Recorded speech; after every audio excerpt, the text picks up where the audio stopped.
We're now chapter 7 of the book of Judges. This is the expert over here. I know nothing. Not true. I know nothing. You know plenty.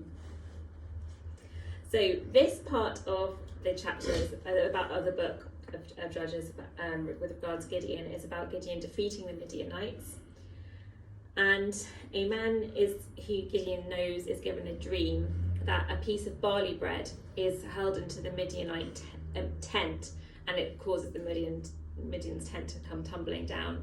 And Gideon says, "This is the encouragement we needed. We are going to overpower the Midianites, and we will win. We will have victory. This is God's sign." Okay, right, crack on. Yeah, you start. Gideon defeats the Midianites. All set. Early in the morning, Jerubbaal, that is Gideon, and all his men camped at the spring of Harod. The camp of Midian was north of them in the valley near the hill of Moreh. The Lord said to Gideon, "You have too many men for me to deliver Midian into their hands, in order that Israel may not boast against me that her own strength has saved her." Now announce to the army, anyone who trembles with fear may turn back and leave Mount Gilead. So 22,000 men left, while 10,000 remained. But the Lord said to Gideon, "There are still too many men. Take them down to the water, and I will sift them out for you there. If I say this one shall go with you, he shall go. But if I say this one shall not go with you, he shall not go." So Gideon took the men down to the water. There the Lord told him, "Separate those who lap the water with their tongues, as a dog laps those who kneel down to drink." 300 men. So this is the critical point.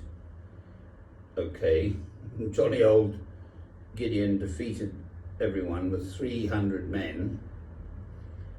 What's your one say for men? Drank from cup. No.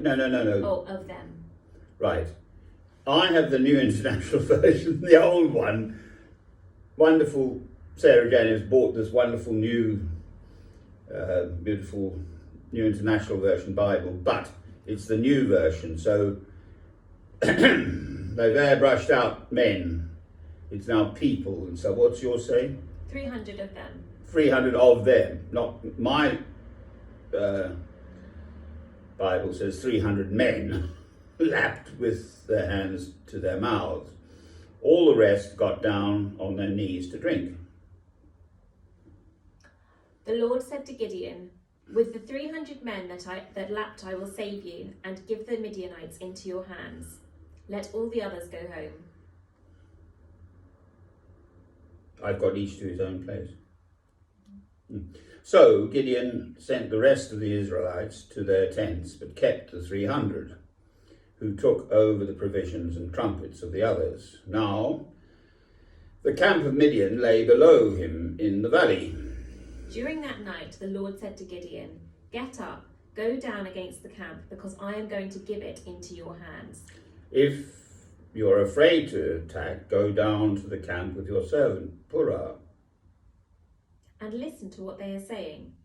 Afterward, you will be encouraged to attack the camp. So he and Purah, his servant, went down to the outposts of the camp. The Midianites, the Amalekites, and all the other eastern peoples had settled in the valley, thick as locusts. Their camels could no more be counted than the sand on the seashore. Gideon arrived just as a man was telling a friend his dream. "I had a dream," he was saying. "A round loaf of barley bread came tumbling into the Midianite camp. It struck the tent with such force that the tent overturned and collapsed." His friend responded, "This can be nothing other than the sword of Gideon, son of Joash the Israelite. God has given the Midianites and the whole camp into his hands." When Gideon heard the dream and its interpretation, he bowed down and worshipped. He returned to the camp of Israel and called out, "Get up! The Lord has given the Midianite camp into your hands." Dividing the 300 men into 3 companies, he placed trumpets and empty jars in the hands of all of them, with torches inside. "Watch me," he told them. "Follow my lead. When I get to the edge of the camp, do exactly as I do. When I and all who are with me blow our trumpets, then from all around the camp blow yours and shout for the Lord and for Gideon." Gideon and the 100 men with him reached the edge of the camp at the beginning of the middle watch, just after they had changed the guard. They blew their trumpets and broke the jars that were in their hands.